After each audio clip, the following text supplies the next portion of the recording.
क्योंकि इसमें सब गलत काम हो रहे हैं। इलीगल इसके अंदर ओयो चल रहा है कि आपकी बिल्डिंग में हम ये रेजिडेंस एरिया और इसमें गलत काम हो रहे हैं। ओयो की आड़ में जिस्म फरोशी का गोरख धंधा, आखिर क्यों बना हुआ है कानून अंधा?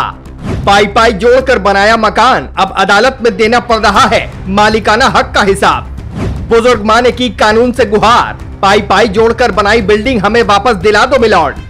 देश की राजधानी दिल्ली में जिस्म फरोशी का एक ऐसा गोरख धंधा सामने आया है जिसमें धोखाधड़ी का कॉकटेल मिलाकर उसे अंजाम दिया गया है।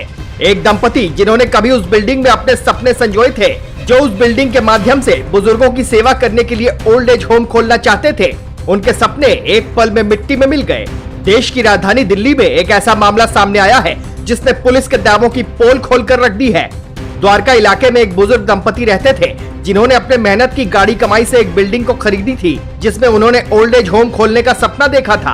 हालांकि बिल्डिंग खरीदने के कुछ समय बाद उस व्यक्ति की मृत्यु हो गई, जिसके बाद उस बिल्डिंग की वारिस उनकी पत्नी बनी। वर्तमान में ये बिल्डिंग उस बुजुर्ग महिला और उनकी बेटी के नाम है। उन्होंने अपनी आय का साधन बनाने के लिए उस बिल्डिंग को किराए पर देने का फैसला किया।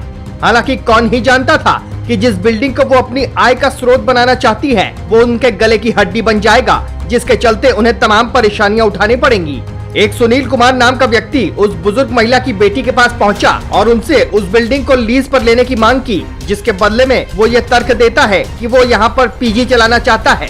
महिला के द्वारा पूछे जाने पर वो व्यक्ति इस बात को पूरी मजबूती के साथ कहता है कि पीजी चलाने के लिए जिस लाइसेंस की आवश्यकता है वो उसे स्वयं प्राप्त कर लेगा।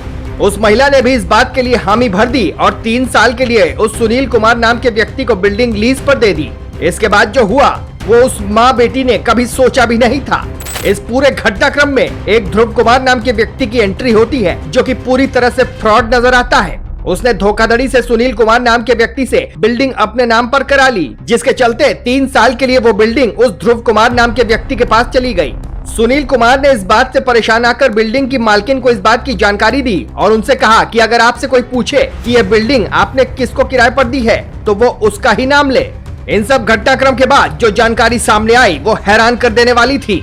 जिस बिल्डिंग को एक बेटी के पिता ने अपने मेहनत की गाड़ी कमाई से खड़ा किया था, उस बेटी को आज अपने ही बिल्डिंग पर दावा करने में परेशानियों का सामना करना पड़ रहा है। उस बिल्डिंग में धोखाधड़ी से ओयो होटल खोला गया था जिसमें जिस्म फरोशी का गोरख धंधा फल फूल रहा था। बिल्डिंग की मालकिन ने इस बात पर आपत्ति जताई और तुरंत उस बिल्डिंग को खाली करने का आदेश दे दिया, जबकि ध्रुव कुमार नाम का व्यक्ति जो ओयो होटल चला रहा था उसने इस बिल्डिंग को खाली करने से इनकार कर दिया, जिसके चलते अपने ही बिल्डिंग पर अपना मालिकाना हक पाने के लिए माँ बेटी की जोड़ी को दिन रात कोर्ट के चक्कर लगाने पड़ रहे हैं। इस स्थिति को देखकर माँ और बेटी दोनों उस पल को कोसती हैं जिस पल में उन्होंने सुनील कुमार को ये बिल्डिंग लीज पर देने का फैसला किया था, जो अब उनके गले की हड्डी बन चुका है। हालांकि ये कोई नया मामला नहीं है जो सामने आया है, ऐसे तमाम मामले रोज सामने आते हैं। अब ये आप तय करें कि ये घटना अपराधियों के बुलंद हौसले की तस्वीर उजागर करती है या पुलिस के सुस्त रवैये की तस्वीर को सामने लाती है।